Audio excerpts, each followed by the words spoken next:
Meus amores, consultório de portas abertas para você entrar e ficar. Fique à vontade. E muito obrigada por me permitir chegar até você também. Que seja um tempo, como eu sempre gosto de lembrar a você, de aprendermos juntos e de também colocarmos em mente que hoje é a oportunidade de nós fazermos mudanças, tomarmos decisões, nos abrirmos para ter uma compreensão maior sobre a vida e qual é o nosso papel nessa dinâmica de viver a partir daquilo que a gente aprende. Eu espero que no programa de hoje você aprenda ainda mais sobre como viver e viver melhor. Nesse tempo em que nós temos falado sobre paternidade, nós queremos abordar justamente esse assunto. Qual é a importância da paternidade? Qual é a função, o papel, o que se espera da paternidade? Se você se identificar, quiser fazer perguntas, fique à vontade, claro. Todo o nosso conteúdo, depois de ser exibido na TV, você pode também acompanhar, acessar, voltar a assistir outra vez, compartilhar, estudando com aquele bloquinho de notas em mãos, fazendo as pontuações que sejam importantes para você. Tudo fica disponível no ntplay.com e também no nosso canal no YouTube. Fique muito à vontade para consumir todo esse material que sei que faz a diferença na vida de milhares de pessoas. Aproveite você também. Vamos lá? Minha convidada de hoje tem 2 mestrados. Isso porque ela é uma pesquisadora do assunto paternidade. Foi diretora de um presídio por cerca de 15 anos e o seu trabalho ali a fez também chegar muito perto de compreender ainda mais profundamente nas suas pesquisas e de modo prático considerar a falta que um pai faz. Famílias estruturadas e desestruturadas, as suas dinâmicas, e nós vamos aprender muito com ela por aqui. É a primeira vez que eu a recebo no consultório de família. Reviane Bernardo, bem-vinda. Tudo bem? Tudo bem, Darleide. Obrigada pelo convite. Estou muito feliz de estar aqui. Muito obrigada, Rê. Conta pra gente por que a paternidade te saltou aos olhos para ser objeto de pesquisa para você. Enquanto eu era ainda estagiária de psicologia, eu fui trabalhar no Conselho Penitenciário de Pernambuco.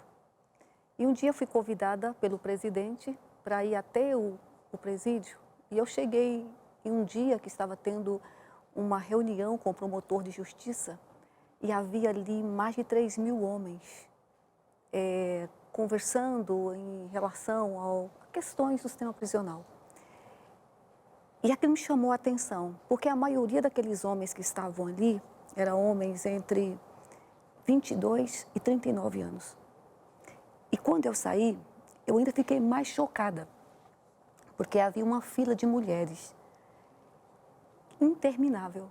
Algumas com os filhos a tiracolo, outras com sacolinhas com produtos de higiene, para poder levar para os maridos, para os pais, avós que estavam presos. E naquele dia eu saí do presídio incomodada, que alguma coisa estava errada. 6 meses depois eu iniciei uma pesquisa, talvez não para estudar a questão da paternidade, mas entender por que tantos homens estavam presos e tantas mulheres trabalhando e com o pouco que elas recebiam ainda tinha que dividir com aqueles que estavam presos. E aí eu fiz uma pesquisa, me iniciei, conversei com a minha supervisora, e me chamou a atenção que mais de 60% daqueles homens que estavam presos não tinha sequer o nome do pai no seu registro de nascimento. E aí eu comecei a conversar com alguns deles e ouvi muitas histórias e de não nem sequer ter conhecido o seu pai e não ter convivido com nenhuma figura que representasse essa figura paterna. Chamei também algumas mães para conversar. Percebi que houve alguns casos de abandono desses pais ao descobrir da gravidez da esposa ou da mulher. Mas também havia algumas mulheres que não registraram esses filhos, né, nessa paternidade. E desde então me chamou a atenção a questão da paternidade. E eu me perguntava, o que esse fenômeno denuncia? De tantas pessoas presas, será que tem alguma coisa em relação à função paterna? E foram acontecendo outras experiências na minha vida, inclusive com o meu filho, que me chamou a atenção para a falta que esse pai faz no desenvolvimento tanto físico, emocional e psíquico de uma criança. Bom, eu acredito que o assunto que você levanta ao longo da sua pesquisa, em lugar de se mostrar com o passar do tempo algo que ficou só na percepção, veio para uma realidade, aliás, se mantém na realidade, em que você identifica para fora e até para dentro da família. Por exemplo, você mesma compartilhou comigo, e era algo que eu já tinha também trabalhado esse tema, quando você diz assim, Darleide, olha os números atuais que diz respeito à paternidade em relação aos próprios registros no Brasil de filhos que que não têm o nome do pai, por exemplo, numa certidão de nascimento. Vou até puxar aqui exatamente como você compartilhou comigo, porque é interessante, muito interessante, nós observarmos o desenrolar desse assunto, olhando para a realidade. Atualmente, 500 crianças são registradas todos os dias sem o nome do pai. Em 2023, o Brasil tinha 110 mil crianças sem o nome do pai na certidão de nascimento. Mais de 50% das mulheres hoje no Brasil são chefes de família. 57% delas recebem um salário mínimo. 11 milhões de lares no Brasil são compostos apenas por mãe e filhos com ausência paterna. Você começa a estudar esse fenômeno, isso há o quê? Há uns 20 anos? Mais ou menos isso. Você era estagiária de psicologia. E aí, com o passar do tempo, verifica-se que permanece e se agrava a relação. O que isso tem a ver com a situação de criminalidade, como você esteve à frente de um presídio por longos 15 anos, o que tem a ver com as demandas, as dificuldades e os problemas das famílias, dos indivíduos? Qual é, então, o que é aquilo que você encontra com as suas pesquisas? Ok. Hoje existem dois pais que a gente precisa separar para a gente entender. Separar por questão didática, mas que os dois trabalham de forma simultânea. Existe o pai real e o pai simbólico. Quando nós falamos da questão desse pai na certidão de nascimento, nós falamos mais de um pai real que não está presente ou que não esteve presente enquanto esse filho crescia. Mas tem um pai simbólico, isso me chamou muito a atenção nas minhas pesquisas, nos meus estudos, que é um pai que ele precisa ser introduzido pela mãe.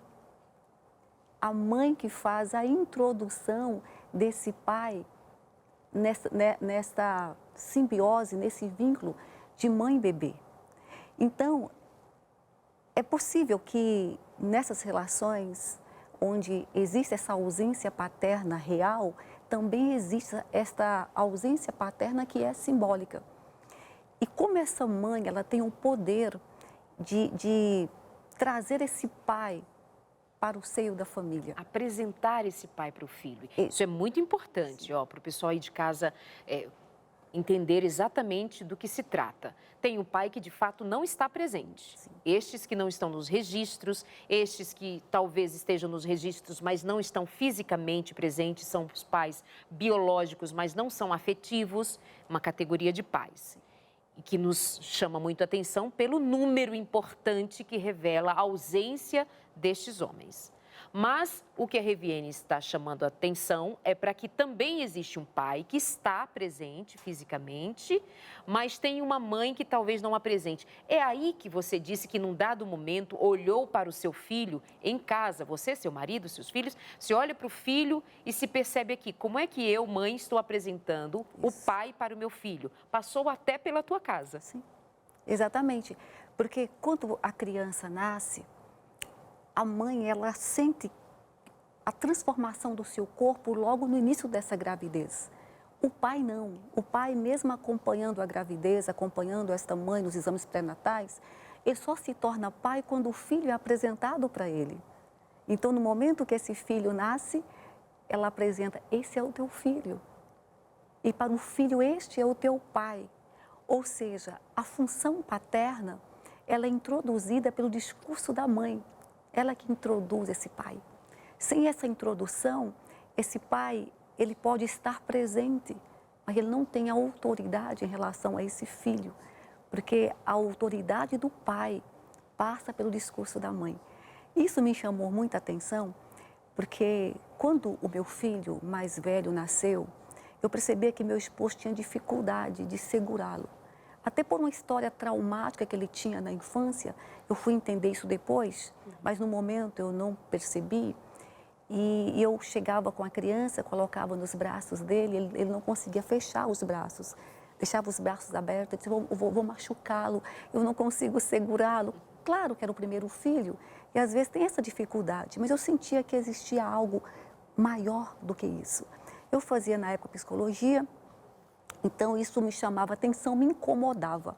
E eu comecei a proteger muito o meu filho, ou seja, como eu sentia que meu esposo, ele não tinha tanto aquela afetividade com ele, então eu protegia.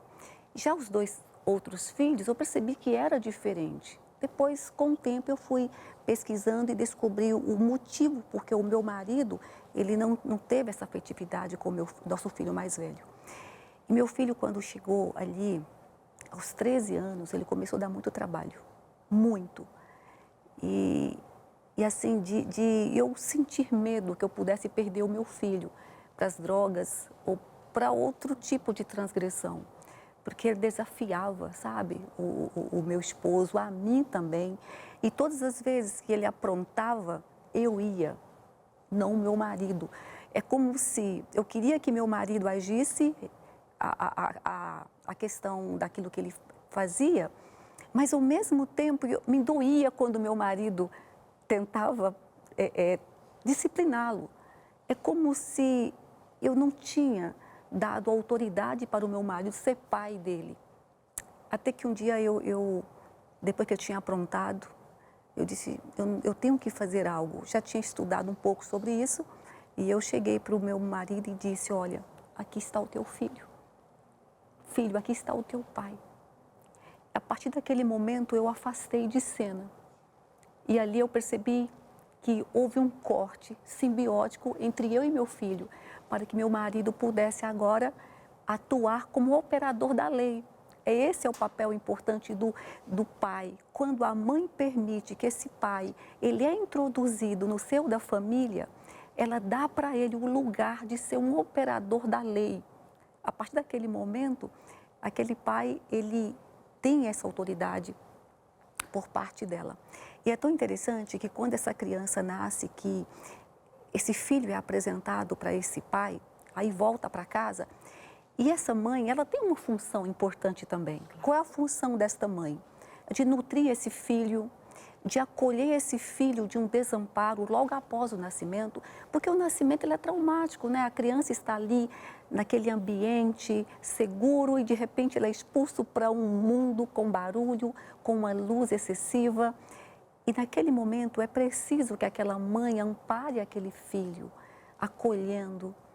Ela tem também uma outra função que é decodificar o choro do bebê. Então o bebê ele chora, não só por fome, chora por muitos motivos. E esta mãe, ela começa a decodificar esse choro, até para ajudar esse filho a saber que nem todo incômodo é por fome, talvez porque está molhado, está com alguma dor. E a partir desta fala, esse filho, ele vai se acomodando diante do corpo e do discurso da mãe. E essa mãe, ela vai também banhando esse filho de um discurso que ele é simbólico e significativo para a criança. Por exemplo, ela vai dizer para o filho assim, filho, papai está trabalhando, está com saudade de você. Daqui a pouco papai vai chegar, vai pegar você no colo, vamos tomar banho para quando papai chegar, passear com você. Então, quando ela vai falando isso para o filho, ela vai o quê? De forma simbólica, ela vai introduzindo uma terceira pessoa no relacionamento que esse filho respeite, admire, porque é direcionado pela mãe. O primeiro objeto de desejo desse filho é esta mãe. e esta mãe que tem essa primeira autoridade sobre esse filho. E aí esse filho vai crescendo. E aí ele tenta mexer em algumas coisas, aí o pai diz, não pode.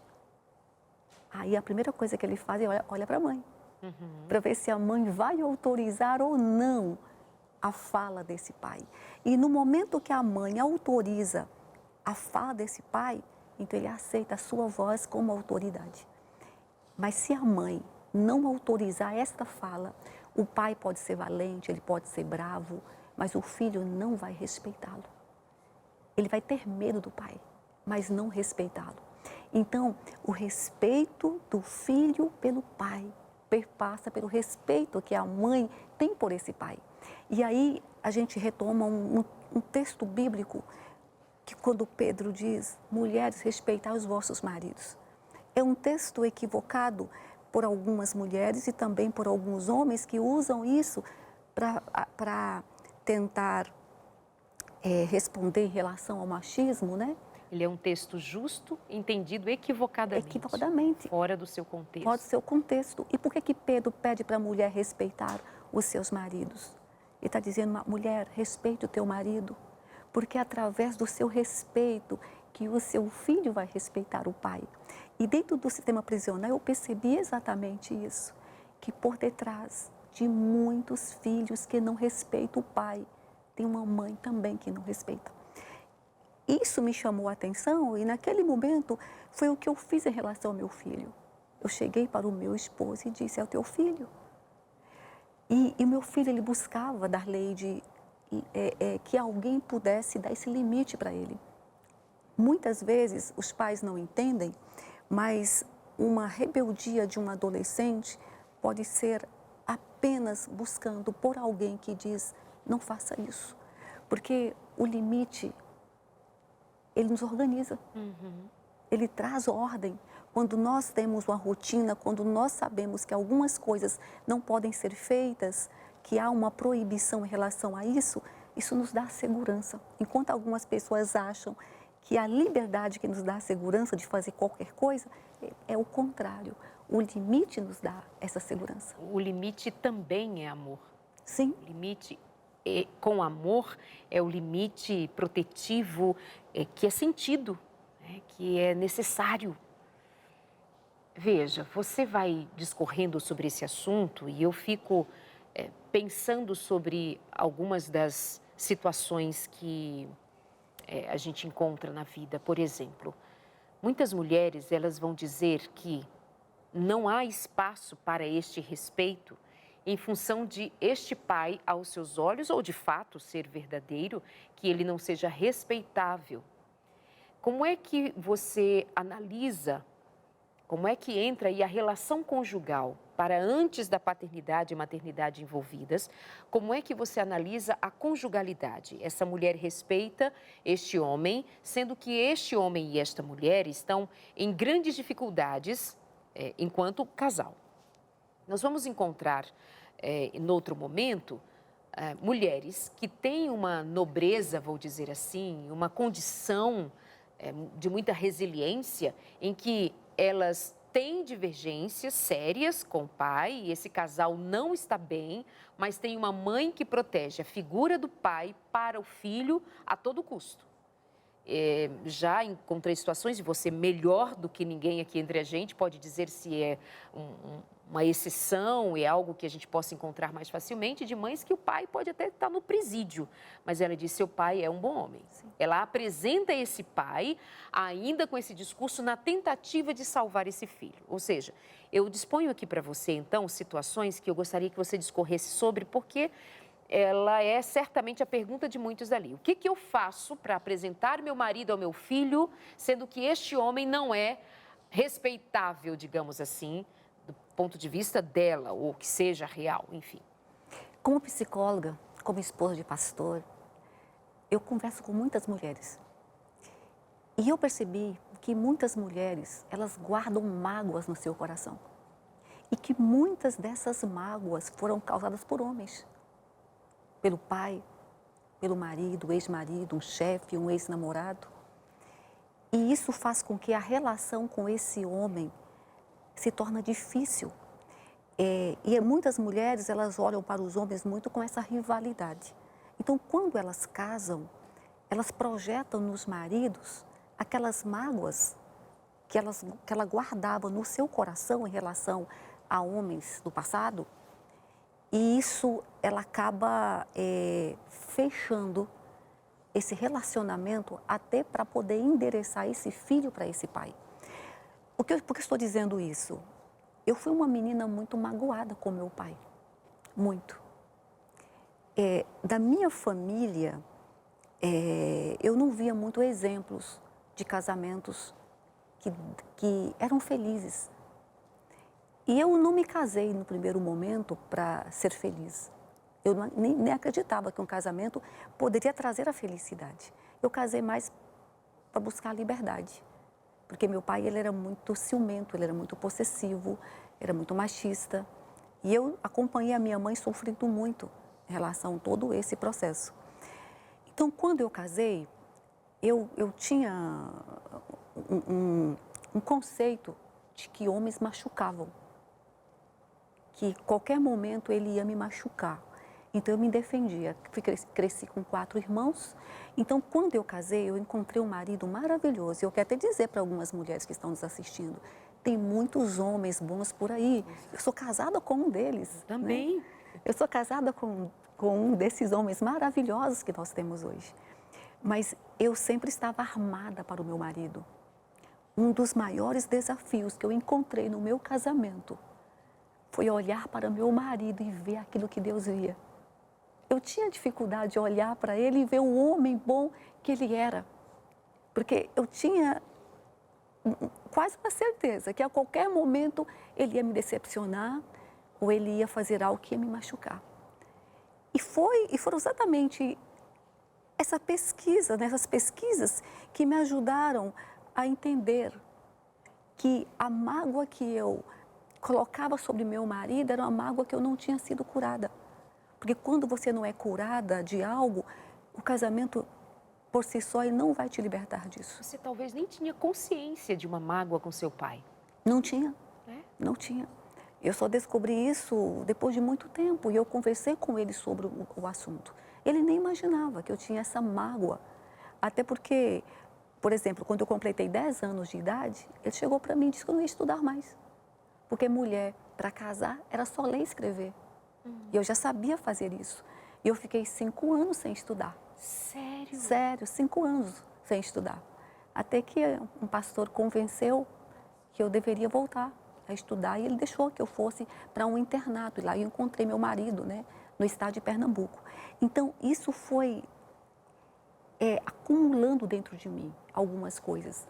E eu precisei perdoar o meu pai para poder aceitar o meu marido e trazer o pai dos meus filhos como o limite, como autoridade. Esse foi um processo que demorou muito tempo para que eu conseguisse trazer exatamente o meu marido para dentro do seio familiar, como autoridade e um operador da lei. E aí eu vou, então, obviamente, com você aí de casa, querer saber qual foi o resultado disso. Como é que depois dessa apresentação, este é seu filho, este é seu pai, que mudanças houve do comportamento do seu filho e que experiência se deu a partir daí? Por enquanto, eu quero lembrar a você que quer estudar mais sobre paternidade, maternidade, cuidado com os filhos, amor, limite, disciplina, autorresponsabilidade dos pais. Eu tenho a revista Pais Preparados, Filhos de Caráter para oferecer a você. Aqui são 8 lições, 8 temas para você estudar cada um deles e pôr em prática. E eu sugiro a você que isso deva ser estudado, inclusive o casal junto, pai e mãe estudarem juntos. Outras das lições podem ser estudadas com os filhos juntos. Nós temos aqui lições, por exemplo, sobre como lidar com a prevenção do abuso sexual. E não dá para você estudar sozinho sem incluir os seus filhos.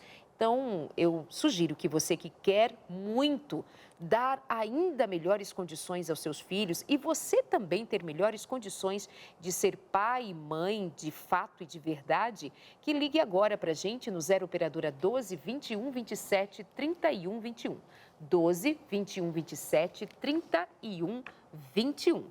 Enquanto você liga, eu espero a sua ligação agora, no 12 21 27 31 21. É o tempo do intervalo, são 4 minutos, dá tempo suficiente para você ligar e pedir a revista Pais Preparados, Filhos de Caráter. Lembre-se, você não está sendo convidado para comprar a revista Pais Preparados, Filhos de Caráter. Isso já está resolvido entre nós, Novo Tempo, e os Anjos da Esperança. Você vai apenas ligar, pedir, estudar, passo a passo, e ao final você ainda tem acesso a um certificado de conclusão disto que nós consideramos ser uma ferramenta poderosa, um curso de família na área da paternidade, recebido aqui da Escola Bíblica da Novo Tempo. 4 minutinhos para você ligar para a gente, 0 operadora 12 21 27 31 21, e daqui a pouquinho nós estamos de volta.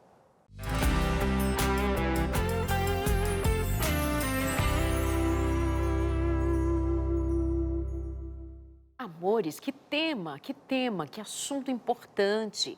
Paternidade, maternidade, esses papéis que se fundem, esses papéis que se separam para cumprir cada um no seu lugar, aquilo que é esperado de pai e de mãe, mas hoje precisamente dando bastante atenção ao lugar do pai.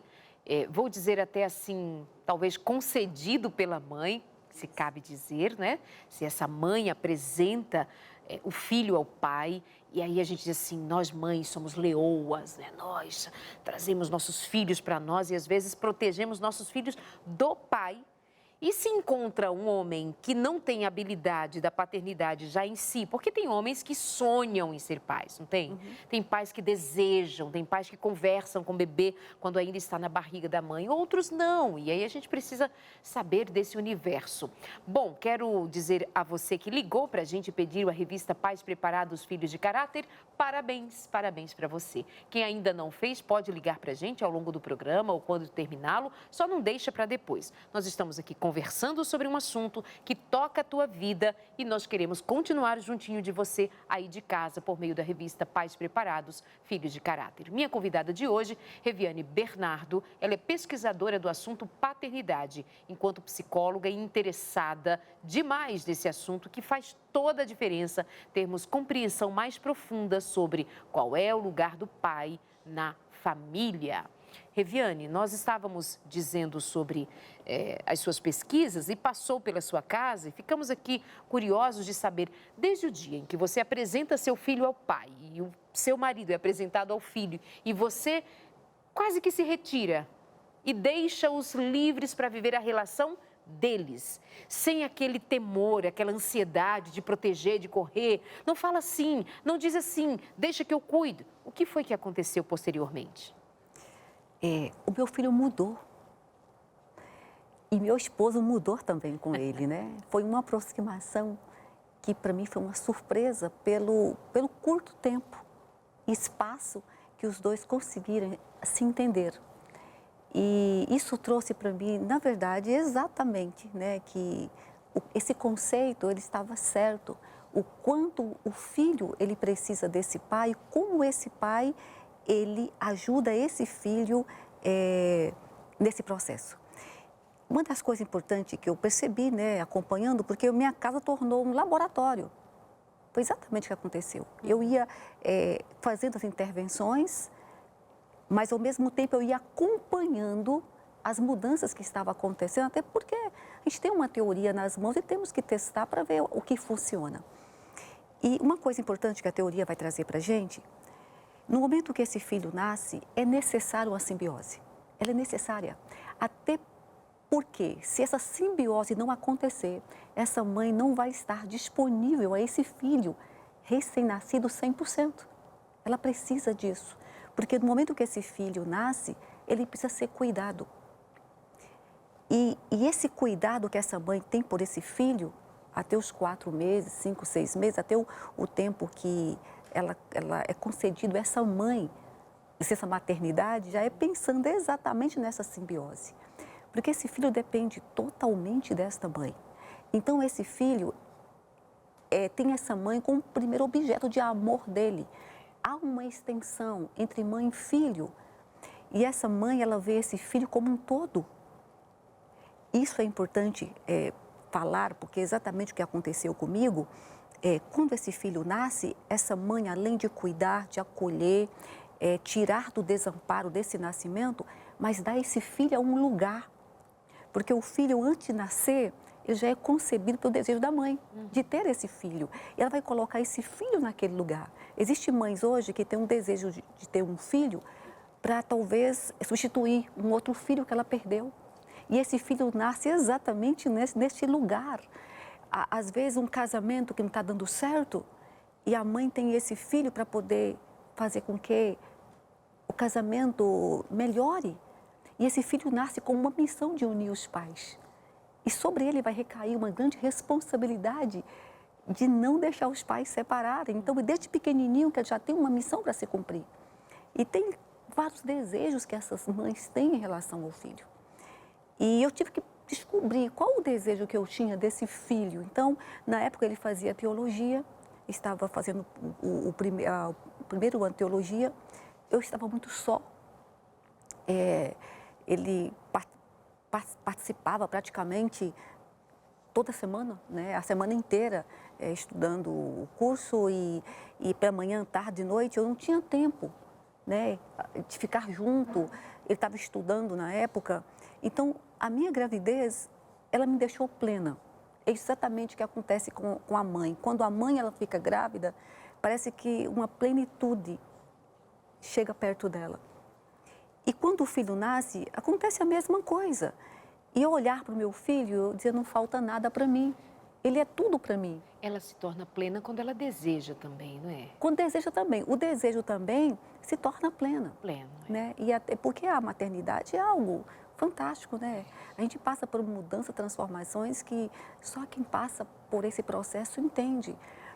E esse filho nasce e eu coloco esse filho no lugar do meu todo. E da mesma forma ele me vê como paraíso, nada me faltará.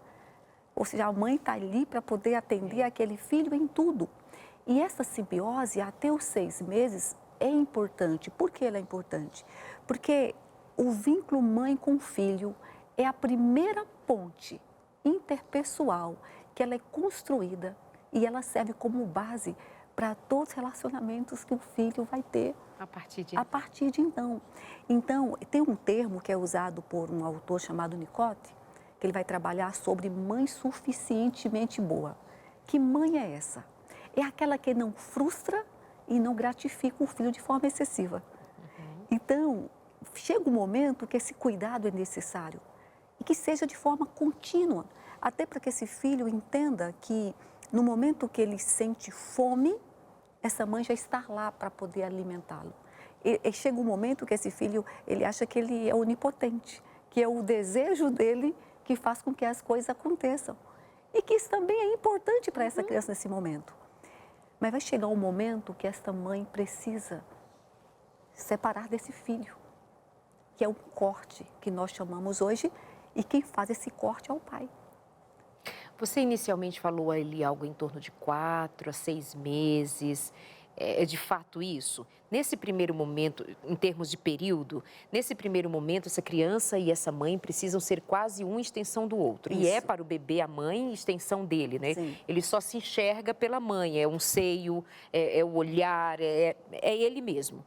Então, tem um período. Isso. Depois desse período, conscientemente que se faça assim, de essa mãe ter agora a permissão ou dar a permissão para que haja um corte e essa apresentação do pai seja feita mais pontualmente. Mais pontualmente.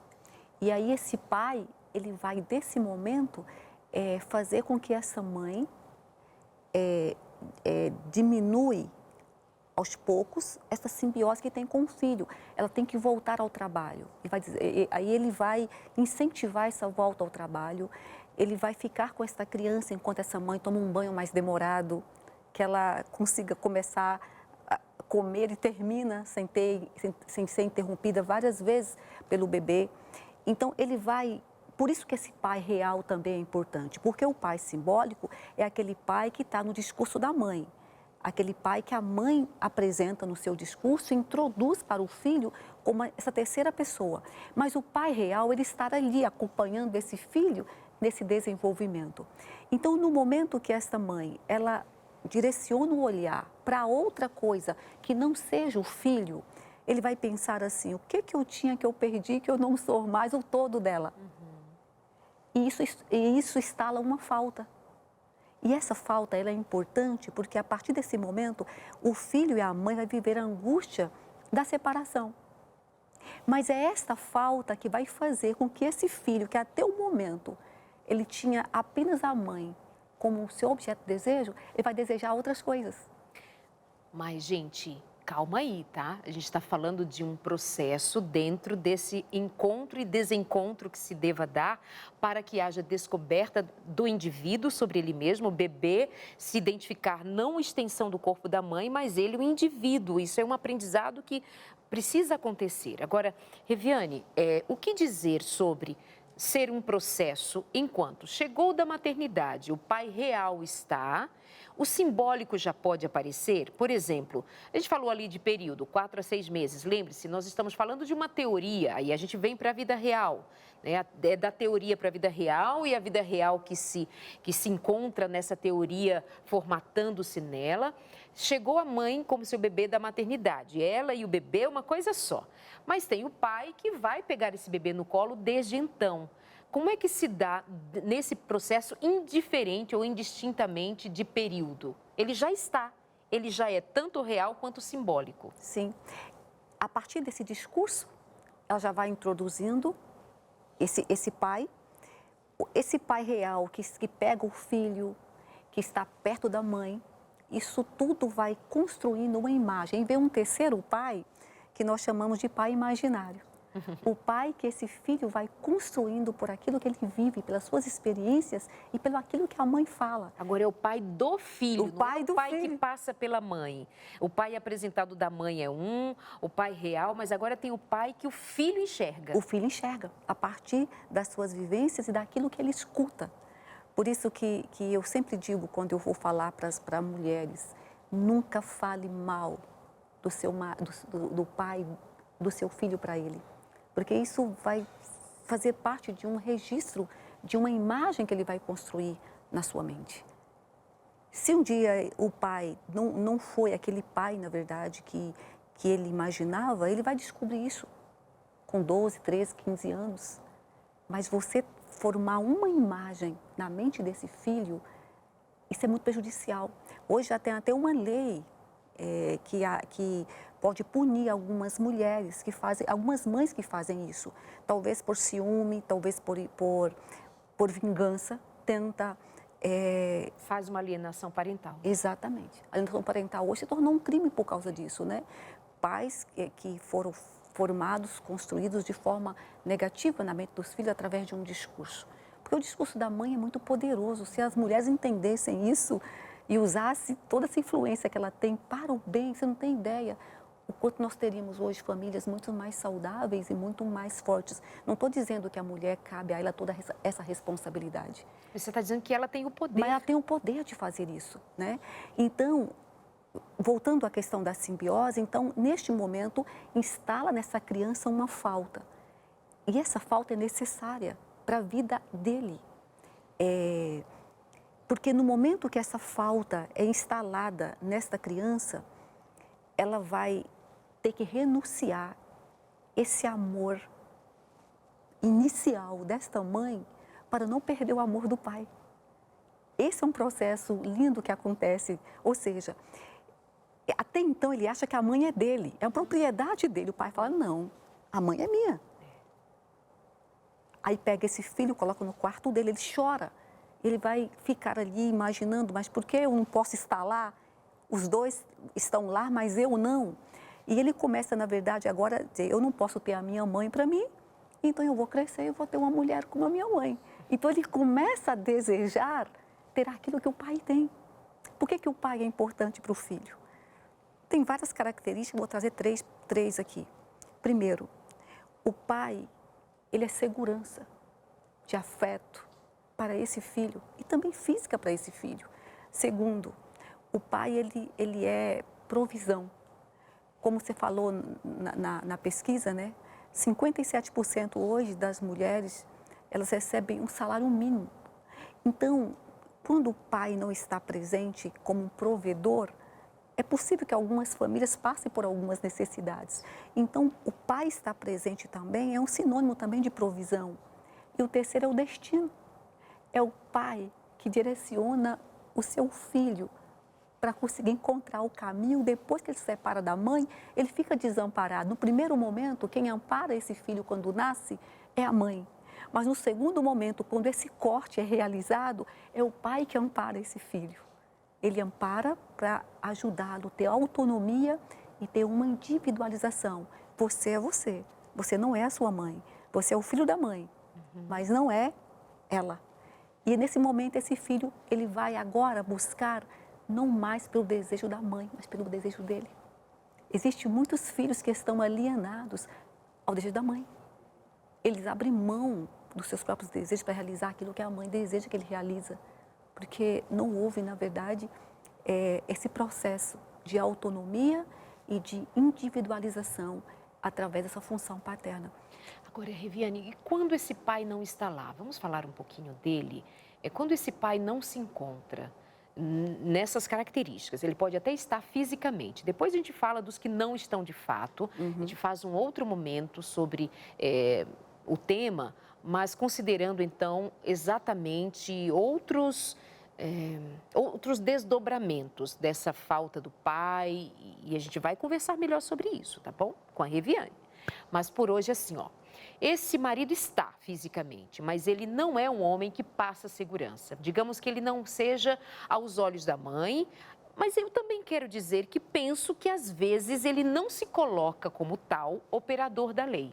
Tem homens que, por questões outras, eles não aparecem como esse homem que passe segurança, nem para a mulher, nem para filhos, nem para a sociedade, enfim, eles são homens fragilizados. São homens com, enfim, as suas dores também. E eu não estou pondo aqui sobre esse homem caráter, ruindade, violência, grosseria. Nem estou tratando disso. É desse homem que tem uma fragilidade aparente. E tem uma mulher que é mais forte, eu tenho uma mulher que enxerga. Como é que eu vou deixar meu filho em busca de uma segurança que esse homem não passa? Você falou sobre provisão. Tem homens que não provêem também, além de financeiramente, esse afeto, essa presença. O que dizer nestes casos? Ele está, mas não está. Certo. Essa é uma pergunta importante, porque hoje alguns autores eles vão trazer que a questão desse pai simbólico, ele pode ser feito por outra pessoa. Ele pode fazer. Pode ser o avô, pode ser um tio. Vamos trazer um caso de uma mulher que perdeu o seu marido num acidente de carro enquanto estava grávida. Esse filho nasceu sem esse pai presente. E é o discurso dela que vai trazer esse pai simbólico. Vai dizer para ele assim, se seu pai estivesse aqui, ele teria tanto orgulho de você. Mesmo esse pai não estando presente, esse pai estar. Então, esse pai simbólico pode ser feito por uma outra pessoa.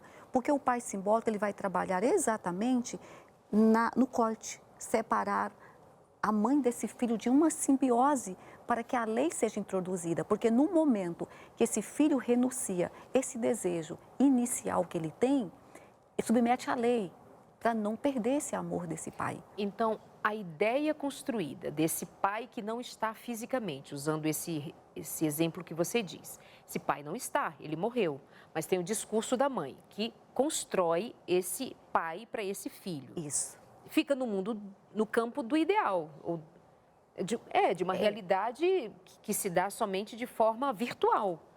Qual é o efeito disso sobre a criança na prática? Você está falando que quando esse pai simbólico não é introduzido? Não, ele é. É introduzido. Do jeito como você disse. Isso. Então, resulta na criança de maneira prática que não seria dizer assim, mas isso é ilusão, ele não está. Sim, mas ele é internalizado pela criança. Isso é o que a mãe precisa, na verdade, internalizar esse pai, mesmo não estando presente. Então, existe um pai simbólico que ele vai estar ali presente pelo discurso da mãe, mesmo ele estando ausente, ele vai estar presente. Esse é o pai que opera a lei. É interessante que a Bíblia traz um verso de Davi, que eu acho lindo. Ele fala assim, guardei dentro de mim a tua lei para não pecar contra ti. Quando essa criança internaliza a lei desse pai, mesmo ele não estando ali, mesmo ele estando morto ou ele estando ausente, a lei foi internalizada. Ele vai sentir falta desse pai presente, desse pai real que está ali. Então, hoje nós temos duas questões hoje. Nós temos a questão de alguns homens que não estão conseguindo ter acesso a seus filhos porque as mulheres não estão dando a ele esse espaço pelo discurso de dizer assim, não preciso de você. Eu sou mãe suficiente para cuidar desse filho. E essa é uma questão que tem muito a ver com a questão hoje desses jovens desenfreados em relação a tantas questões como a drogadição, a criminologia, a questão da obesidade, de um pai, de uma lei que não foi registrada. E eles buscam o tempo todo uma validação de quem são eles. Porque esse pai, ele vai dar a esse filho o seu nome, a sua identidade. Então, por isso é importante esse operador da lei, para que esse filho, essa filha, cresce. Por que o pai vai fazer? No início, ele vai ser um destruidor, mas ao mesmo tempo um construidor de um vínculo mãe-filho. Ele vai ajudar nesse processo. Sair de uma simbiose e ir para um relacionamento que é saudável. Segundo, esse pai ele vai ajudar esse filho no processo de autonomia e de individualização. Terceiro, ele se torna um modelo de masculinidade para os seus filhos homens. Então, nesse momento, esse pai real, ele tem que estar também ali atuante. Porque a gente fala de 3 tipos de pais, para as pessoas entenderem de forma didática. Mas a vontade de Deus é que essas 3 funções, elas fossem exercidas de forma simultânea. Porque se ele tem apenas o pai simbólico, mas não tem o pai presencial, faz falta nesse processo de crescimento. E aí entra aquilo que você disse inicialmente sobre os autores, muitos autores já identificarem que se não tem a presença do pai biológico e fisiologicamente em casa, fisicamente em casa, recorre-se a uma outra figura, um avô, um tio, né, alguém que possa chegar junto. Na igreja tem isso. A igreja, ela é, na verdade, um operador da lei. Hoje eu costumo, quando vou falar para professor de escola sabatina, de líderes que trabalham com crianças, a gente coloca homens como professores da classe do departamento infantil. Porque às vezes a criança cresceu com a mãe ou com a avó, ela não tem homens como referência na sua vida. Você acredita que recentemente um rapaz, ele me disse assim, eu estou na classe das crianças porque eu identifiquei que não tem homens, exatamente o que você está dizendo. Eu fiquei bastante surpresa, porque de verdade, assim, a Igreja Adventista ela é muito cuidadosa com relação às faixas etárias. Se você leva o seu filho a uma igreja adventista no sábado em especial pela manhã, que é o nosso principal momento, o principal encontro da congregação, você vai encontrar pela manhã salas em que se distribuem nelas crianças segundo suas faixas etárias. E ali as professoras, geralmente são elas quem vão receber estas crianças para dar aulinha de Bíblia, para cantar, tem brinquedos, tem, enfim, a depender da faixa etária. E de verdade vai ser sempre mais mulheres. E aquele rapaz me chamou a atenção. Sim. Ele disse, eu tenho um filho pequeno, então eu me pus à disposição para ser um dos professores, o que é raro. Então, o que você está dizendo faz todo sentido. Fica o convite aí para você que é pai e você que é mãe conversar com seu marido e vocês se dispuserem juntos a ser estas pessoas para outras crianças, isso pode ser uma mudança, uma guinada na vida para o futuro de alguém, né? Sim, essa criança que foi criada só com mulheres, de repente chega numa igreja e vai ver um referencial masculino. O pastor, ele tem um papel fundamental nessa questão como operador da lei. Ele é um modelo para muitos jovens dentro da igreja. Descreve um pouco melhor, eu sei que já ao longo do programa isso acontece, mas descreve um pouco melhor o que é ser o operador da lei. É o que dá o limite, só para a gente retomar. É o que dá o limite. Porque no momento que essa criança, ela abre mão desse desejo, de desejar aquilo que a mãe deseja, ou da mãe ser o seu próprio desejo, ele renuncia, ele abre mão para submeter a uma lei. E esse pai, naquele momento, estar ali para ajudar a operar esta lei. E naquele momento, essa criança, ela começa agora a saber que nem tudo que ela quer, ela pode. Ou seja, ela precisa agora renunciar muito dos seus desejos. Até porque, se existe lei, é porque há um desejo. Não existe desejo, não existe. Porque se essa lei foi instruída, é porque existe um desejo de fazer tais coisas. E esta criança, a partir de então, ela vai saber que nem tudo que ela deseja, ela pode ter. Isso vai trazer angústia para essa criança. Vai entrar em conflito, devo ou não devo fazer? E é neste momento que essa lei, ela vai ser internalizada, ele vai decidir por não fazer. E não importa se o pai está lá ou não. No momento que essa lei é internalizada, o pai pode estar viajando, ele pode estar ali distante, mas eu não posso, porque meu pai disse que eu não posso fazer. Uau, e aí a gente considera algumas das situações do dia a dia em muitas famílias em que há uma desautorização feita pelas mães, mas também pelos pais em relação à mãe. Há pais que desautorizam a mãe, o desejo, a fala, o discurso também.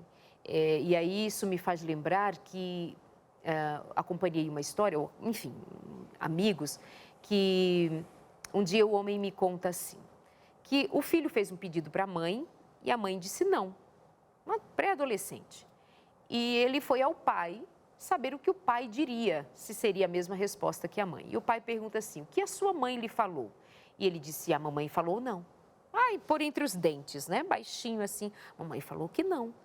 Ô garoto, você quer criar um conflito entre eu e a sua mãe? É isso que você quer? O que a sua mãe disse, está dito. Quando esse filho ouviu, nunca mais ele jogou da mãe para o pai. Ele entendeu que entre o pai e a mãe havia uma lei. O que um disser, o outro não desautoriza. Quando havia alguma divergência entre o casal a respeito de que direção dar ao filho, eles resolviam entre si, mas nunca incluindo o filho na discussão. Então, isso é um exemplo de como que se deva dar a dinâmica, se há divergência, e vai haver. Eu acho que deva liberar para ir para a natação, o outro quer ir para o futebol, isso vai acontecer. Mas é como isso se resolve, como isso aparece para o filho. Ô garoto, você quer me colocar contra a sua mãe? Não, não, não, não. Sua mãe disse, está dito. Então, acontece também de pais desautorizarem as mães e as mães desautorizando os pais, dá no mesmo. Nós vamos ter prejuízos semelhantes. Mas por hoje nós demos essa atenção aos pais, por estarmos no mês de agosto, mês dos pais, mas é para você considerar dos desdobramentos disso. Reviane, nós vamos finalizando, temos aqui 2 minutinhos, mas o que você quer pontuar a respeito do assunto paternidade, sua função, em relação a essa mulher que também é mãe e que está ali na construção de uma relação profunda? Com base no verso bíblico que nós falamos no início, né, que as mulheres devem respeitar os seus maridos e o homem deve amar a sua mulher, eu tenho observado que o maior legado que um pai pode deixar para o seu filho é amar a mãe dele. E o maior legado que uma mulher pode deixar para a sua filha é respeitar o pai. Ou seja, claro que hoje nós encontramos muitos casais que são separados de um segundo casamento, mas isso não anula a questão desse amor. Não estou falando agora desse amor que seja o amor conjugal em um casal que está juntos, mas estou falando de um amor fraternal. Os filhos precisam crescer vendo esse respeito entre pai e mãe, porque isso vai constituir o seu conceito do que é família, do que é casamento. Hoje existem muitas crianças, como eu, na verdade, que vim construir um conceito saudável de casamento depois de casada. Eu não conseguia ver o casamento como algo que fosse bom. E hoje nós precisamos dar esse exemplo, através desse vínculo que nós construímos. Ou seja, homem e mulher, ele tem capacidade igual, nós sabemos disso. Mas há funções que elas são diferentes e nós precisamos entender que essas funções fazem toda a diferença quando elas são encaixadas de forma correta na dinâmica familiar. Eu lembro aqui de Efésios 5:33, O que a Bíblia de Deus, a palavra de Deus nos diz é: portanto, cada um de vós amai a sua esposa como a si mesmo, e a esposa trate o marido com todo respeito, que foi esse o texto que a Riviane trouxe ao longo do programa. Nós não temos capacidade em nós mesmos de fazermos plenamente qualquer coisa que se refira ao amor. Deus, porém, fonte de amor, vai ser derramado em nosso coração esse amor para que nós sejamos para os nossos esse amor em ação. Busque a Deus para suas dificuldades, para suas limitações, para suas necessidades. Um grande abraço, fiquem com Deus e até o nosso próximo encontro. E aproveite, pede a revista Pais Preparados, Filhos de Caráter no 12 21 27 31 21. Beijo e até semana que vem.